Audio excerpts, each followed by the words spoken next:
Hey, good afternoon, good evening, good morning, whenever you happenstance into this Truth Bomb Riff. My name is Patrick Lovell, and I'm coming at you on Friday, September 13th, 2024 at approximately 2:30 p.m. my time. And happy Friday the 13th, my friends.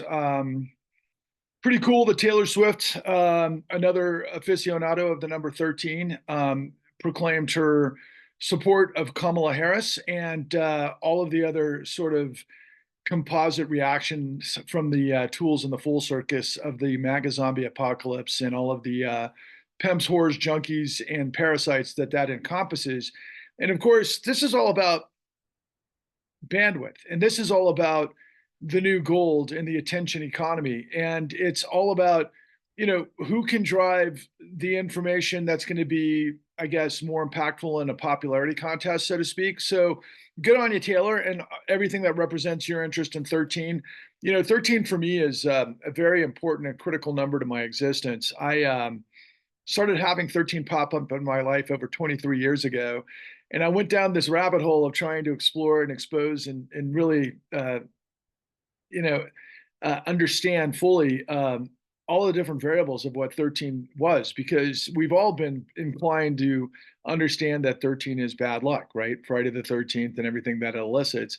And there's a lot to the story that would make us think that 13 is definitely bad luck. But also conversely, 13 means some really amazing things. It means the principles of God, the harmony of the universe, or the universe in harmony, I should say, and in balance. It also means um, revolution, and it means transformation and rebirth.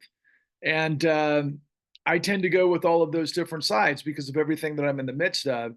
But everybody is just enamored or overwhelmed or finding their way through all of the variables of the attention economy and everything that elicits, given whatever is on our plate and what's important to us and how we move through the day.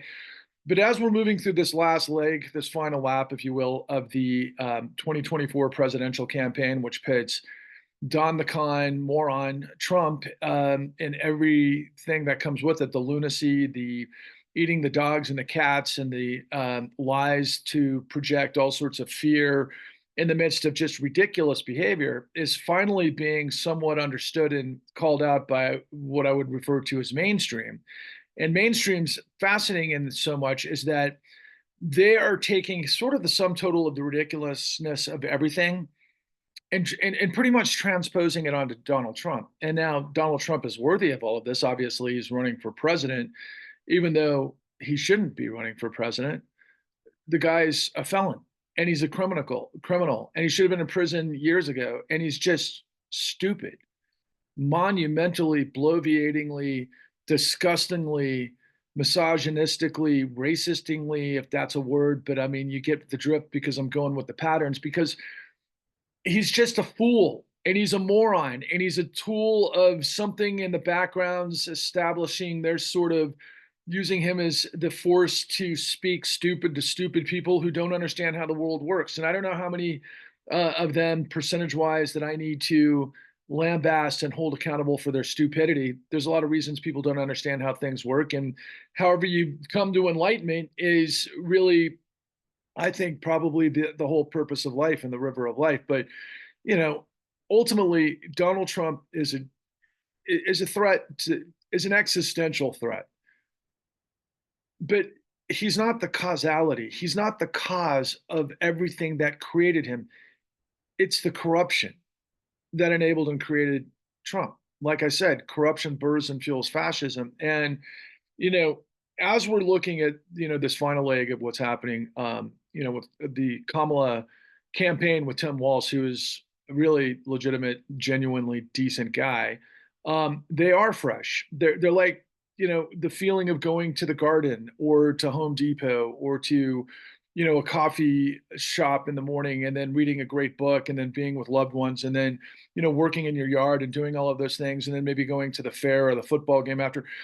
They are this sort of projection of those things that make us feel good and feel joy. And that's the point of the campaign. And last night on a campaign stop in North Carolina, Kamala had asked, do you believe in America? Do you believe in opportunity? Do you believe in the promise of America? And all of these sorts of what I would say epitomize the platitudes of what preceded her, with, of course, everybody's favorite agent of change we can believe in, Barack Obama.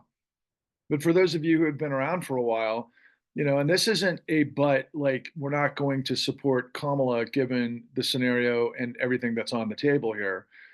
Kamala and Tim have to win the election. There's no way in hell that Donald Trump gets another shot at the presidency. And I know there's chaos on the horizon. I know that they've got every trick up their sleeve with all of the diabolical villains, from Elon Musk and his platform of insanity. And I just read a New York Times article that he is surrounded by a bunch of security goons, and he's got his own kind of like fiefdom, if you will, because he feels, fear for all of the things that he's promulgating on his hate network of propaganda and platform, which seems to be an expression of, again, everything that Trump does: lie, deny, switch the blame, and implicate. I mean, Elon is this really fat, boring version of Spectre. Do you know who Spectre is? Spectre is the villain in all the Bond movies. But Elon is so stupid that he thinks that the United States can go bankrupt. And this is coming from a billionaire. And I've seen him talk about compositely that it's the debt that's going to create the bankruptcy of the United States. And it's like, this guy's got contracts to the United States government in aerospace and sending satellites into space to become this sort of seeing eye sees all, which I compare to O'Brien from Orwell. And um, the guy doesn't even know basic economics. He doesn't even know the basic construct of what the United States is and sovereign currency and how we actually finance the government. And the irony of all of that is that Elon Musk is like Trump, proclaiming idiocracy in every single direction. He's pointing the fingers at others and saying Kamala's a communist. Okay, but to be honest with you, nothing could be further from the point. Kamala is surrounded by private equity and private asset and all the big guns that basically run the government, that are subsidiaries of BlackRock. And she's there to make sure that, honestly, that they do their job the way they've been doing it. And she's giving the American people on a platform an opportunity for some interesting ideas, particularly for entrepreneurs, and tax incentives and $50,000 in rebates, to try to get things up and running, but it's going to be funded by venture capital. And what I've been telling everybody is that, okay, great. If you're going to be platitudes like Barack Obama, that then covered up everything that happened under Barack Obama to create the opportunity and the madness for all things Donald Trump and MAGA, and then ultimately this weird sort of irony of what I thought Elon Musk was the whole time. Elon Musk is this insane. I used to think of him as this character from one of my favorite books, The Hitchhiker's Guide to the Universe, which is Zaphod Beeblebrox, who had two different heads and could never keep it together. And I kind of thought, laughingly, is that what Elon's become because he's the richest guy in the world with a lot on his plate? No, he's just a fucking idiot who doesn't know anything. And the irony, again, is he's the subsidiary. He's a welfare queen. He's a multi-billionaire, the richest guy in the world because of everything that I'm revealing to you. And ultimately, because he's, like I said, he's a billionaire welfare queen. And this is the composite question that we have to ask Governor Walz. Governor Walz was the entire construct of the United States, as you taught your students in history throughout your career in public schooling, alongside being a football coach that went to the state championship and, of course, was in the National Guard for 25 years. Just the perfect guy to be able to answer this question, because Governor Walz, did the American experiment fight a revolution, create the separation of powers and the Bill of Rights and all things Constitution, to go into ultimately the Civil War and all of the other wars and battles and everything that happened since for control, to create, in order to form a more perfect union, which is a country of, by, and for the people, based on laws? That's what the idea is. That's what we're taught to believe. So given that, then why, and I answered my own question, but I'll continue to ask the question. Governor Walz, knowing what you know and what you taught your students over the course of your career, Did you teach your students that the purpose of the United States was to prop up billionaires and billionaire apparatuses by providing them tens of trillions of dollars for free and illegally so that they could be above the law and above market forces so that they could betray the American people and the American experiment? How do you think you might respond to that? And the way I qualify this is basically ultimately through the four questions that provide you the opportunity to see the forest for the trees, to understand the emperor's new clothes. There's four questions. What is qualified immunity? What is the illegal use of Federal Reserve Act 13.3? What is presidential immunity? And what is the Electoral College? Well, what all of those, the relationship between them and what they promulgate is the notion of, well, something's wrong in Dodge. There might be something more to the picture that creates this insanity that we're in the midst of. It's a perversion of power.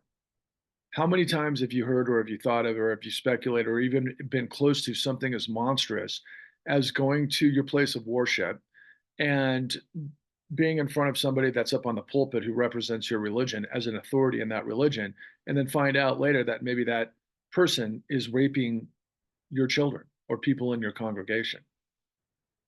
It's horrific, but therein lies this unbelievable, undeniable truth that I'm trying to get you to understand, to radiate forth the light out of the darkness, which is quite frankly the universal truth, which leads you to the clean new deal. The clean new deal is to we got to create a new Glass-Steagall. I'll go into more detail about that later. We've got to get rid of Citizens United. If you don't know what that means, please reach out in the comment section or ask me, ping me any way, shape, or form, or I've got 517 truth bombs where I go into it. The third premise and principle, or precept, I should say, of the Clean New Deal is ultimately that we've got to demonstrate how the financial system got away with $71 trillion illegally over the course of the last, wait for it, 13 years. I'm coming up on my 13th anniversary. And a matter of fact, holy cow, I'm right smack dab in the middle of my 13th anniversary on this, because this is when I took off for Occupy Wall Street, when I first started my first, what was prologue, the lead to the con, in a film I made called Waking Up the American Dream. Forward 13, Waking Up the American Dream. Wow, how did I not even think about that until now? This is really interesting, because the precepts, again, based on this 13-year journey that I've been on, going back to precept number 3, is that are there better ways to spend $71 trillion than on corruption? Given all of the problems that we have, given all of the things that Kamala Harris is saying on the campaign trail, given all the things I've qualified with the question to Tim Walz, given all of the things you see on a daily basis, we're in the midst of just this monumental, monstrous,